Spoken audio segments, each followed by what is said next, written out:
looking back at we'll say sophomore year recruitment, you picked up your first offer from, was it Troy? Indiana.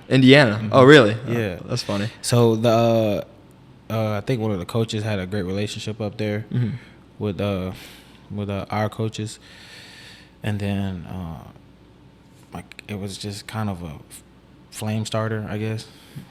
So it just took off from there. Indiana came, and then another school. So was that during the summertime, or when did that come in? Yeah, the summertime. Summer.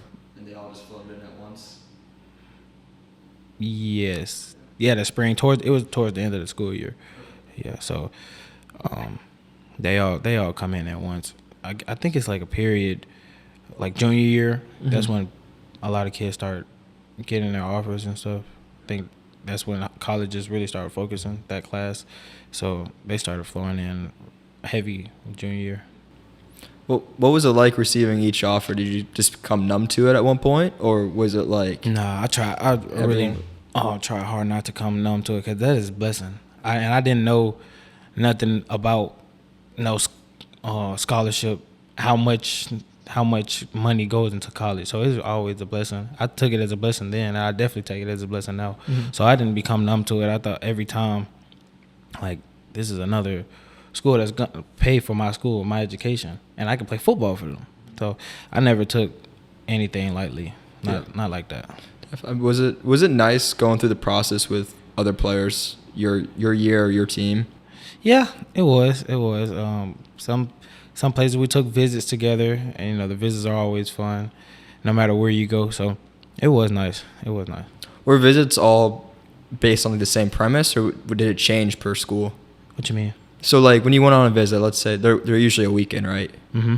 Do you do like the same things? Like you might, if it's during the fall, you might go to a game on a Saturday, and then you might go to like the coach's house for dinner, or was it all like different? Like, hey, we're Indiana, we're known for this, so we're gonna do this for you, and I think it changes. I think it changes up. Yeah. Like if you take a visit during the fall, I'm sure they want to get you to a game. Oh yeah, I hope get you so. in the atmosphere and stuff, because all the college football game atmosphere would be crazy. So I'm sure they want to, put you out there, expose you to that.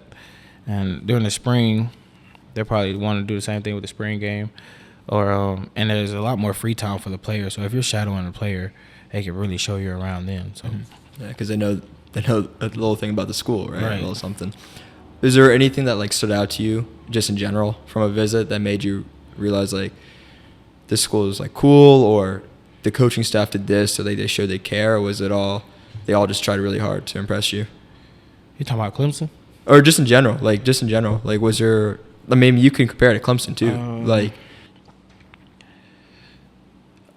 I've never really been a big city type guy, so the schools that are in bigger cities like Atlanta, there's a lot of distractors that come with that. And small time like Clemson, it's the complete opposite. Very quiet, great for people, but you could really be locked in if you wanted to, no matter where you are, but really in Clemson. So was it similar to where you're from?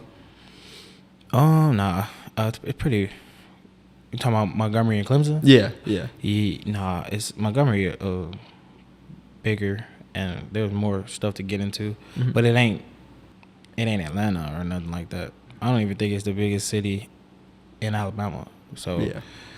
So nah, it's not. But it's not the same. Okay. So looking a little bit more in depth because you obviously went through recruitment twice, and that was a chaotic scene for you. I can only imagine. During that first recruitment process, you ended up picking a school, Mississippi State, and I'll let you tell your story. You obviously lived through it, but what all transpired after you got the offer, committed, and then 8 months later, obviously something happened. So after the end of my senior season, they dropped me. I think they dropped me for a transfer. The transfer portal stuff was getting hot then. And honestly, I wasn't in any shock, because in my eyes, I'm like, thankfully, I'm good enough to go somewhere.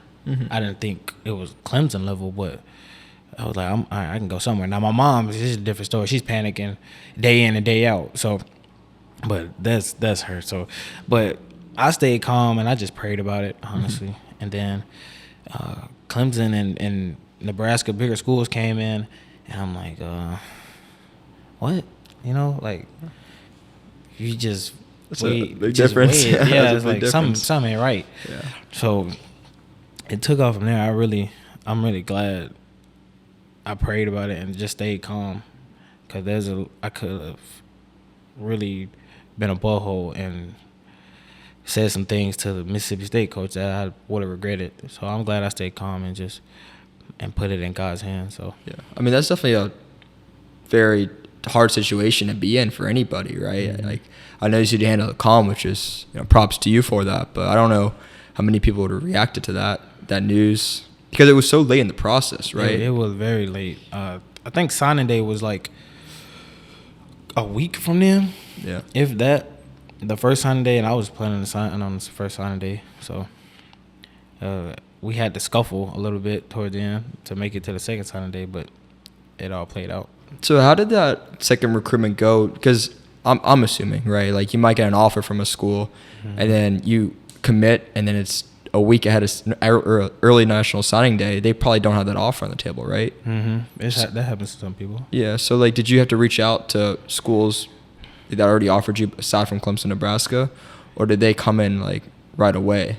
No, I didn't reach out to anybody. Yeah.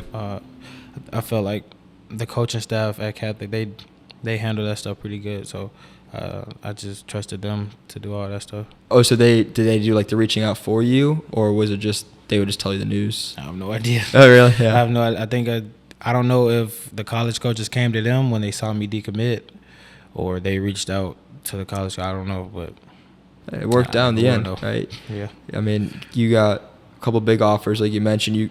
How did you build that connection with Clemson? Because you've had at most 4 to 6 weeks to really get to know them, right? Was it like what made them so special in that such a short period of time?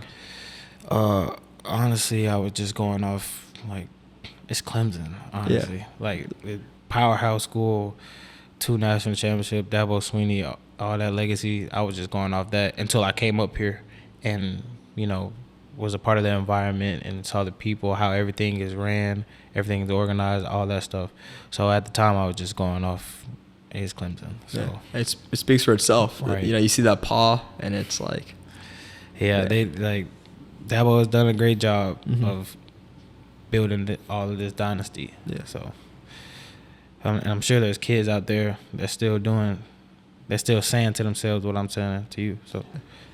Yeah, and the thing about Clemson that they speaking to other players that been through just recruitment with them, they don't hand out a bunch of offers, right? Like a lot of schools hand out hundreds and hundreds. Clemson, they pick who they want, right? So did that make it all more special for you, like when that kind of clicked in? like? No, I didn't think about that at the time. I didn't even notice it until I got up here, how many kids we actually offer. So at the time, I'm just amazed that I'm on the phone with Dabo Swinney. So. Yeah. That must have been surreal. It was. It was. What was that day hearing you got the offer? I was coming back from a basketball game, me and my sister, and I'm riding in the car. I'm driving, and he's on speaker, and I dropped the phone in between the crevices of the and my sister ended up getting it out just in time when Dabo said, "Hey man, can you hear me? You got the offer." So I ran into the house, and my mom always loved Dabo Swinney. She thinks he's a great man. Well, he is a great man, but she was probably more excited than me, honestly. And my dad, he's kind of nonchalant, but he laughed and he was happy as well. So it was a great day. That was a great day, and I'll never forget it.